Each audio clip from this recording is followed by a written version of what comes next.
Welcome to Happily Ever After, the podcast that talks about the mysterious world of divorce and uncoupling and living happily ever after heartbreak.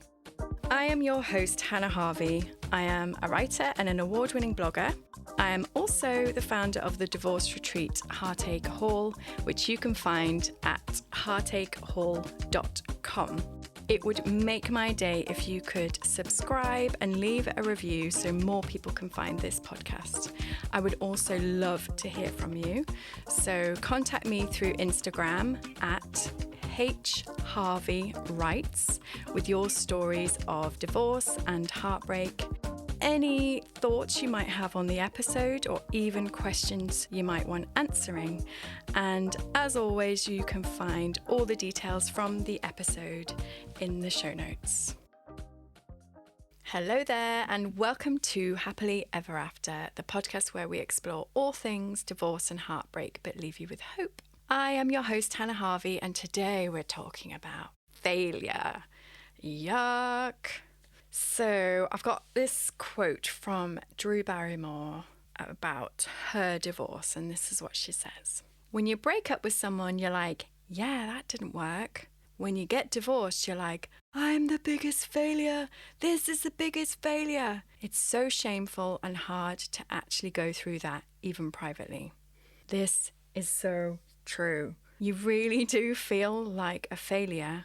But a huge thing I've learned through my divorce is how to reframe failure.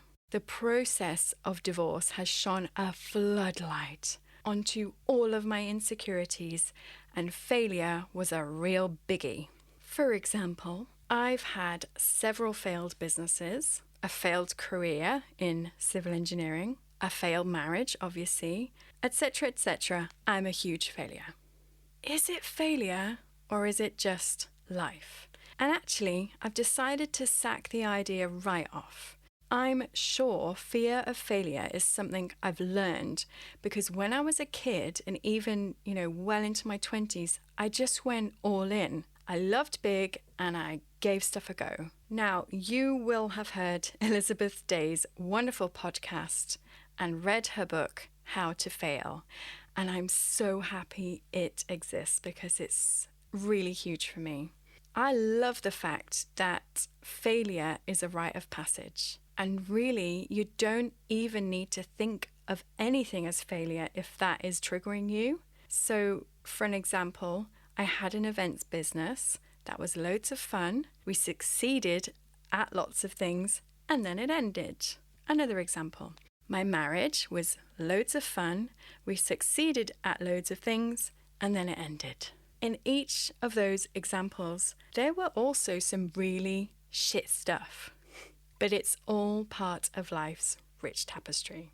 And it's given me something to study, to look at, to prod and inspect. And that has taught me so much about myself, my motivations, and to finally understand how I work and what I need for an easy, abundant life. And it's also shown me how to stop being so freaking scared of everything, particularly what people think of me. I do still care a lot what people think, but I think that's okay because that particular fear drives me to work really hard when it counts. But I'm also not going to let the risk of failure stop me anymore. When you've been through a divorce and all of the worst things you think about yourself have been publicly aired, and if you can survive that and decide to love yourself anyway, well, it just gives you really great big balls to go on and do what you really care about. It does take some work though. I think divorce brings up a ton of blocks that you didn't know you have. And one of the things I wanted to talk about was my block with money and the fact I felt like a money failure. So when I met my husband, I was in debt and generally terrible with money. He managed all the finances because he was good with money, and this took away all that pain for me. But what now? I'm a single mum and there's plenty of things I've got much better at, but managing money is not one of them. My money mind was basically a 26-year-old broke person, and I was scared. I was scared to mess it up and end up penniless, and that felt like a dirty secret. If you feel the same about money or have any issues around it, I would highly, highly recommend looking up Denise Duffield Thomas. She's an Aussie self-made millionaire who specializes in money mindset and blocks. And she has a really awesome podcast, several books, all of which I've read, and an online community and course, which is called Money Bootcamp. Her work has been a game changer for me and highlighted so many of my issues in general about making life easier and having the guts to get back out there and get in the arena for you Brené Brown fans. If you've seen Sing 2, Bono's character is a recluse, and he says at one point, hiding away is not all it's cracked up to be. And that's been really important for me. So I've done a lot of work on my blocks by following Denise's advice, but I've still got lots to work on, and I'm trying. And I'd go so far as to say it's this work that has got me to the point where I'm confident enough to do stuff like this podcast. After this break, I'll tell you how I overcame my biggest block around money. I just wanted to tell you quickly about my divorce retreat, Heartache Hall, because tickets are now on sale and I'm really excited about it. So, divorce is shit, right? You want to hide in a cave, and I don't think it's just me who feels like that. But you also have loads of practical stuff to sort out, some of which you might have zero experience in. Legal and financial management springs to mind.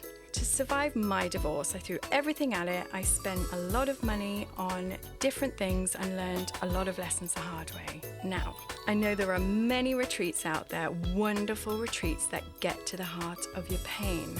But it was also the practical stuff that I struggled with, particularly around money. Heartache Hall is basically the retreat that I needed, that I didn't even realize I needed. And in my opinion, it's the perfect combination of emotional and practical support. It will save you so much time and heartache and even money because you'll leave with a really clear plan. And the really priceless thing for me is that you'll find your tribe. A group of women who are going through the same things you are, and together you can support each other as you navigate your divorce. At the retreat, you'll learn how to manage your emotions. You will have tackled your blocks around planning your future and have learned some critical mindset adjustments that give you permission to create the life of your dreams, to connect to hope and to prioritize joy. So, if you visit Heartache Hall, you can get loads more info. That's heartachehall.com.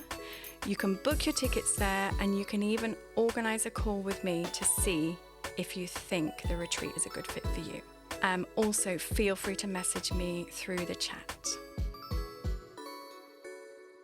Hello again. We've been talking about failure, what you can learn from it, and highlight our blocks or resistance to moving on with our lives. So when it came to money, one of my blocks was asking for help.